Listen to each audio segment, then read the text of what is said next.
I was here until late last night. About 13 hours ago, all these seats were filled with midshipmen. About 40 midshipmen from the U.S. Naval Academy were here on a visit, and we came into the room. The end of the Capitol tour, my son brought a bunch of his classmates.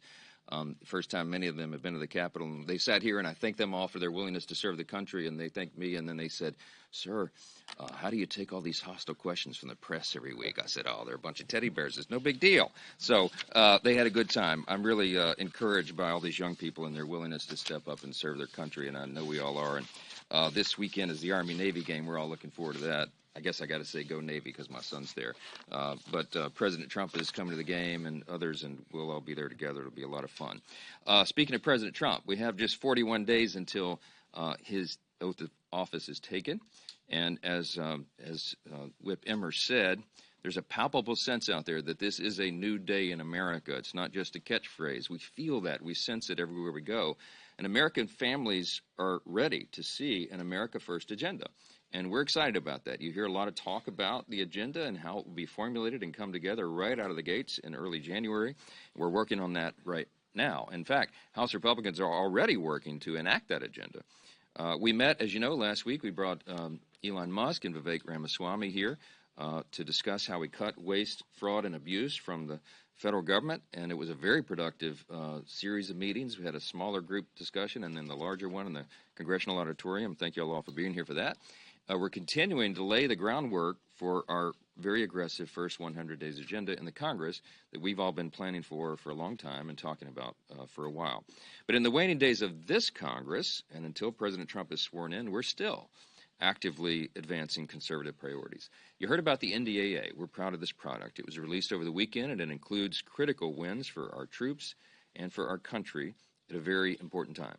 I want to thank Chairman Mike Rogers of the House Armed Services Committee and all the committee members and all the staff for their really hard work on the bill. We spent a lot of time and effort working on it because our service members and their families deserve our best efforts.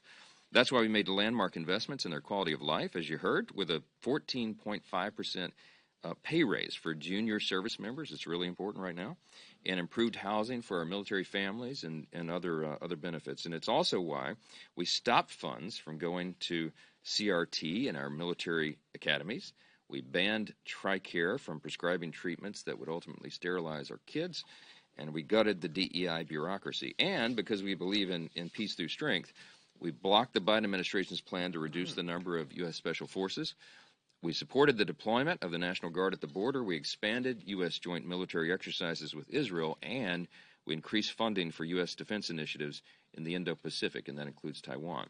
At the same time, while we plussed up those other accounts, we cut $31 billion in bloated Pentagon bureaucracy, obsolete weapons, and inefficient programs.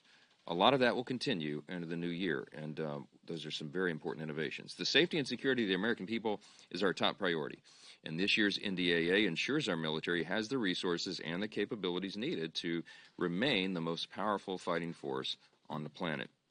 I look forward to voting for it later this week, and I think you'll have a large vote on the House floor in affirmation of all this.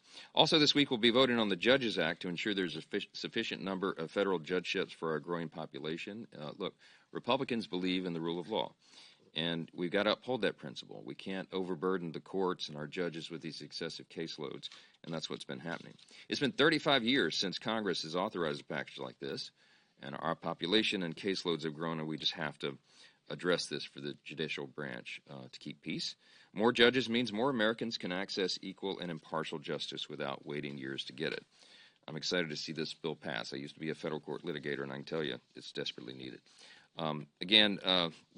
This is a fun time of year, lots of holiday celebrations, Christmas parties, and all in and around Capitol Hill. I've seen some of you at all these events. This is a good time to be thankful and to remember what an extraordinary country we live in and what great promise we have in the new year ahead of us and to celebrate together. So with that, I'll